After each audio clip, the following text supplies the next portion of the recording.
Hello, what you are looking at here is a car called Dented Doris. Dented and Doris. This is a no-nonsense sales pitch, because the last thing that you need right now is a whole load of nonsense from some hairy lunatic trying to get you to buy a car that you don't really want.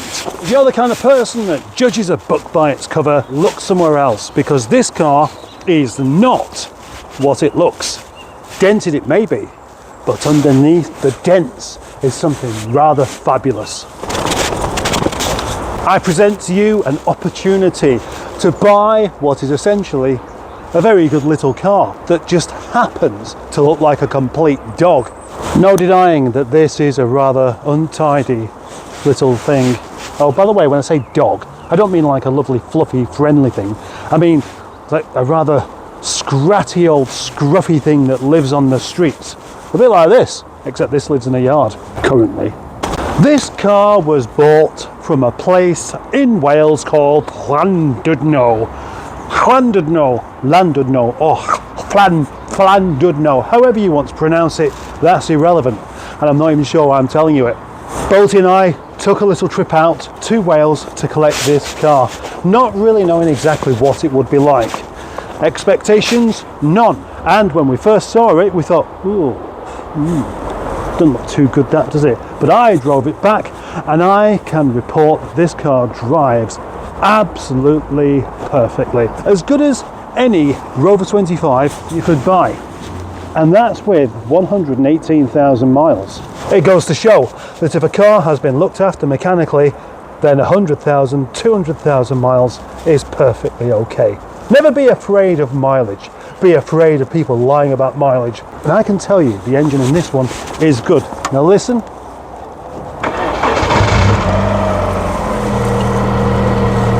That's quiet. And there is the engine, which is reassuringly mucky because it's not been tarted about with coolant, exactly where it was when it first left Wales. So let's crack on with possibly the best thing about this car, which is the way it drives, the way it sounds, the way it actually does the job of being a car. I took it in for its MOT and it passed without an advisory. And that was achievable with one tiny piece of tape, which covered up a crusty bit just there. And on that, let's have a look around at the dents. Let's imagine it's 12 o'clock and we're going to go clockwise around this car right now. And on the back we see the tailgate is perfectly okay. It's not particularly bad. It's got a tiny little crusty bit just there. In the boot is dry. Yes. For a dented car, the rear bumper isn't too bad, except when we come to this part here where it has had a little bit of a respray.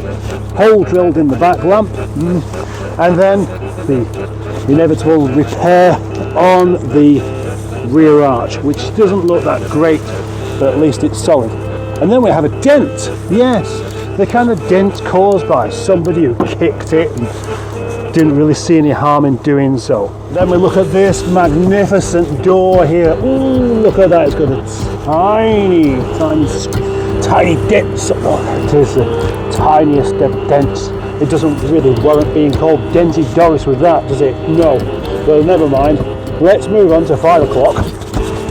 And there we have the front wing, which has had my gaffer tape repair just for an MOT because it has a hole just in there. And you can see by the slightly different colour around the edge of that it has gone rusty and has been sprayed to not the best standard, I might add. From this angle we can see that the front bumper is all very nice, it's all very good. Yeah, it is, it's actually quite good, the front bumper. So is the bonnet, but then that's covered in snow, so you can't tell. As far as I remember, the bonnet is good, but I can't prove it, so just assume it's bad. 7 and 8 o'clock is where we get the real dents. I mean, that is a proper dent, that one, isn't it? There's no denying that. That is hideous. And it was rusty as well. Rusted, dented, damaged. The edge of the door, not too brilliant. Both corners there, crusty there as well. Otherwise, this door's okay. But then we have the rear arch at 11 o'clock here, that of course has also been repaired and not done to the highest standard. But Ow, that hurts my fingers. Let's now look at something that's actually very good on the inside of this car. Although we have some water along the dashboard there, that is just down to condensation building up because of the high humidity levels. But above, we have a sunroof that doesn't leak. Headlining may be just a bit on the baggy side, but that's what you come to expect. Actually, I did say it was dry. There's a tiny bit of moisture in the coil. Okay. There's a tiny bit. Oh, what about tyres?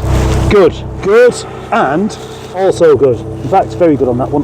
Before we have a proper look inside, and it is a bit untidy inside at the moment due to muddy boots, let me tell you about this car and its plan. Well, my plan for this car, because it did such a fantastic job of passing its MOT, and because it drives like a new Rover 25, and because the engine is lovely and sweet, was to try and return it to its former glory of being a wonderfully loved, cherished little green car. I even went as far as buying all of the spray gear and the paint for this specific car. But in order to paint this car, I need the correct weather conditions. I don't mean not snow. Snow isn't the problem, although it kind of is, because with snow you have to have cold weather, and it's the cold part that is actually the problem. Temperatures of less than 12 degrees, paint will react and make it go horrible. I mean literally horrible. If you spray, you'll end up with little white bits everywhere, and that really won't look much better than what it does currently.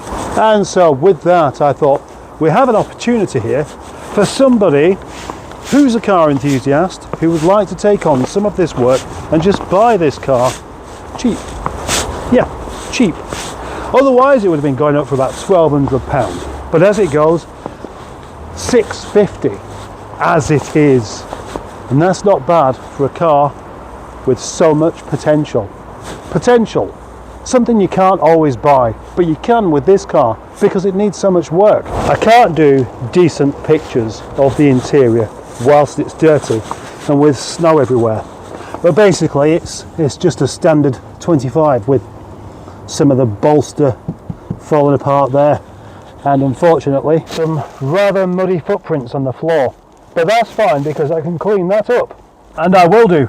But there's no getting around the fact that this car currently lives in a muddy yard, and in order to get in and out of the car you have to transfer mud everywhere you go.